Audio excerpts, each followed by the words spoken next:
What's going on, everybody, and welcome to the Other Side of the Firewall podcast, where we talk about the latest and greatest in cybersecurity news, as well as we highlight those movers and shakers and glass ceiling breakers, those people of color who've made it to the other side of the proverbial firewall. My name's Ryan Williams, and as always, I'm joined by Shan Tynes. What's up? And Daniel Acevedo. How's it going, guys? What's going on?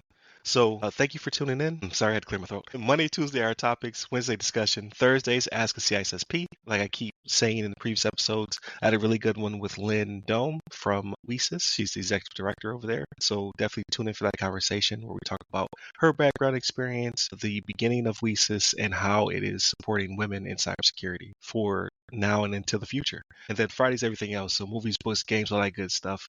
So without further ado, I give it to Shannon. Real quick, like when you said you had to clear your throat, the first thing came to my mind was I'm old. I'm so old. It's the first thing that came to my mind. But all right, everybody. So this article is from governing.com, written by Julie Pattison Gordon. And the title of this one is Fewer Than Half the States Meet Recommended Cybersecurity Goals, right?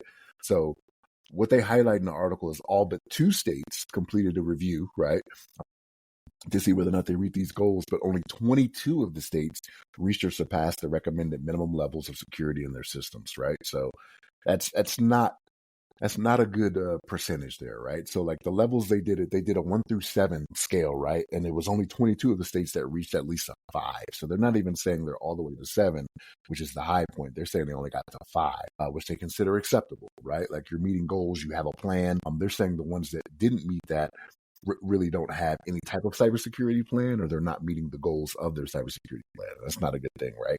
Especially when it comes to state government, right? Because we're seeing more and more that they're becoming a bigger target to the cybersecurity threat actors that are out there, right? So this is not a good thing, folks. Like you would hope your governments would be doing a better job. Your state governments are doing a better job of keeping your information, especially everything that you give them and that they have that's essential to you, right? But they even talk about the local governments in this thing, and they average just above a 4 on the scale, right? So again, they're like right in the middle where they're just above a 4. So I guess if you look at like a Google review, it's a 4.1. I don't know what that is, But they're talking about county and city governments as well, right? So we're talking about your local school districts, talking about your local police, public utilities, right? That's a big one that's come up recently because, they're out here poisoning our water and whatnot. So even for all you folks who are like, I don't like water anyway. Well, when you're drinking your Mountain Dew or your Pepsi, it's got water in it too, right? So you're still at risk. But yeah, this is not a good thing, right? Like we want these states to conduct the cybersecurity activities and do formal processes and have processes in place to handle these different types of things. But we're just not seeing it out there. So it's something they got to get a better hold on. You know what I mean?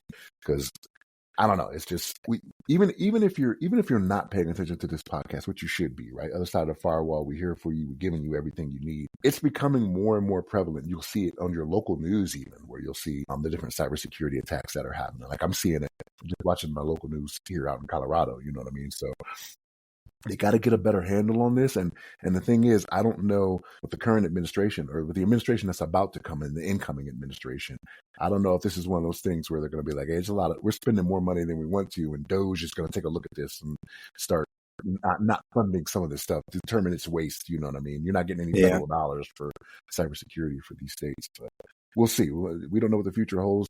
2025, is what we got to look forward to. We'll see what happens. I envision it'll be a little more crazy than 2024, right? But we'll see. But Daniel, what's your thoughts on this? Man, there's like a million things I want to say about this one. But, the lack of funding and personnel, for one thing, that's a story that's been ongoing in cybersecurity. It has a longer tail than there are Fast and the Furious movies. Like it's been out there forever that there's not enough money and personnel for cybersecurity in the government, right?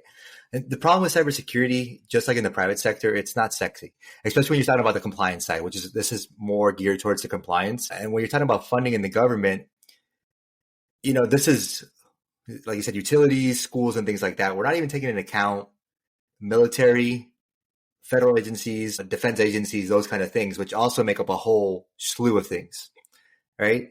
So this is a larger issue that I don't know what the government's going to do not only what they're going to do, how they're going to do it, and when they're going to do it, because, funding as it is kind of spread thin throughout the government as it is for a countless number of things already, let alone cybersecurity. So that's one aspect of this.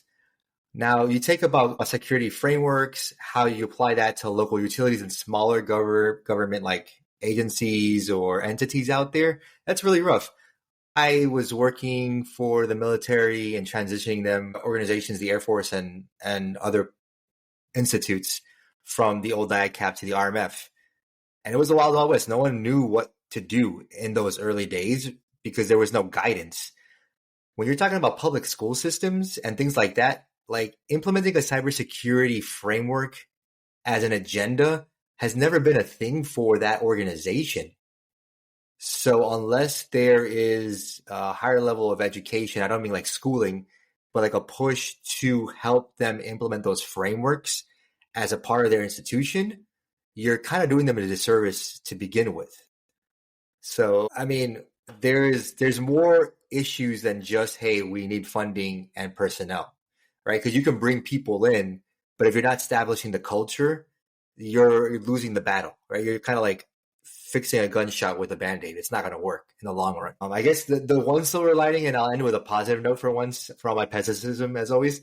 In the article, in quotation, it says, in general, state, local, and tribal territorial participants showed strengths in identity management, access control, resisting access to facilities, and access to only authorized users or devices. So that is a good foundation, right? So if these entities are doing that, they have more than their foot in the door. But establishing the correct cultures, mindsets, and schemes within the organization, I think, is where we need to look at first, and then the funding and the other stuff alongside that. So what are your thoughts, Ryan?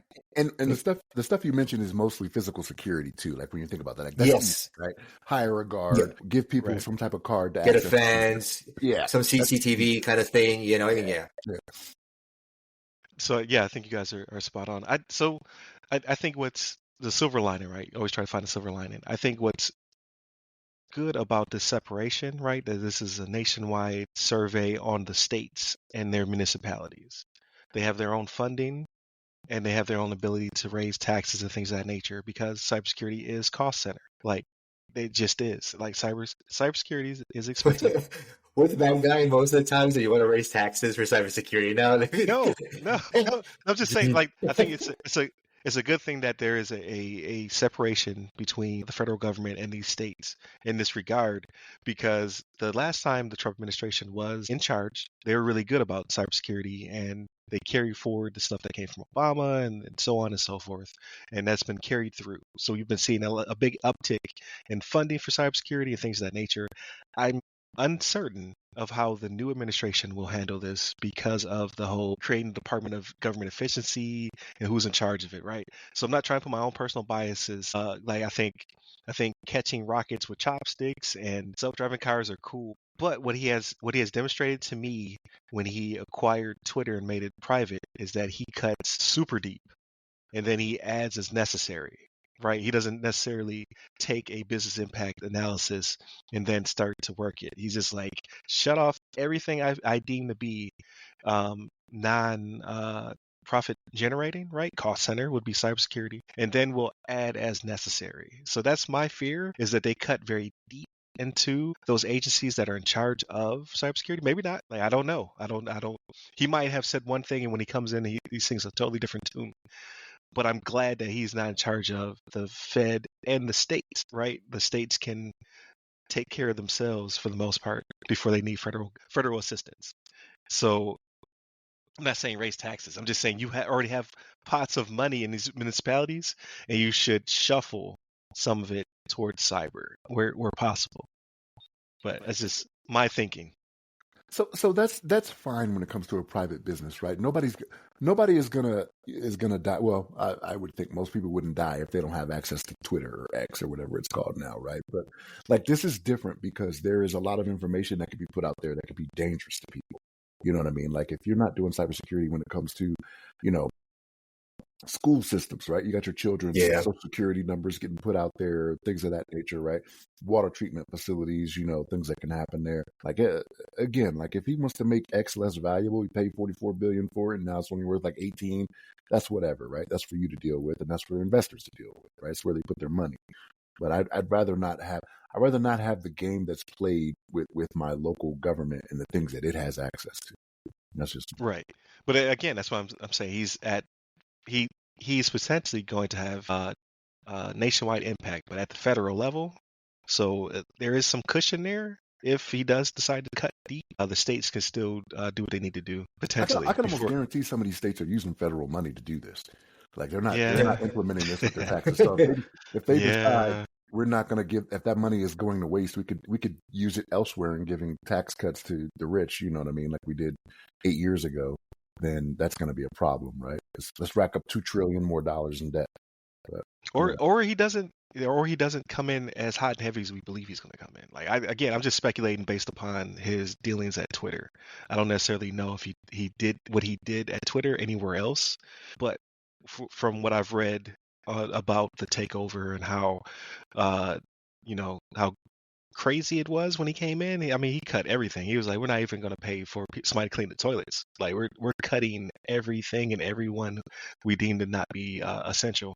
And there's over 400 and something departments within the federal government, right? A lot of them overlapping. So how much damage can he do? But that's to be seen. But again, this is all speculation because we have to wait until January 26th. It's 26, right? 25th, 26th, 26th. I think it's the 20th. I think it's the 20th. Yeah. Okay. To see how this starts to take effect, and then he only has 2 years, right? I think that's what they said. The Department of Government Efficiency only exists for 2 years, and then it'll go away.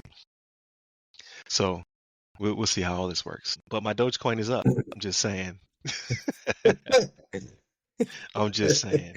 But definitely continue to tune in throughout the week. So Monday, Tuesday are topics, Wednesday discussion. Thursdays, Ask a CISSP. And then Fridays, everything else, movies, books, games, all that good stuff. Hit up all the websites that go by our name, The Other Side of the Firewall, The Other Side of the FW, and then hit me up personally. I'm at RyRy Security Guy. That's RYRY Security Guy. You can find me pretty much on all the platforms, but LinkedIn is where I do most of my communication. And then where can I find you, Daniel? On LinkedIn under my name, Daniel Acevedo. There it is. Stay safe. Stay secure.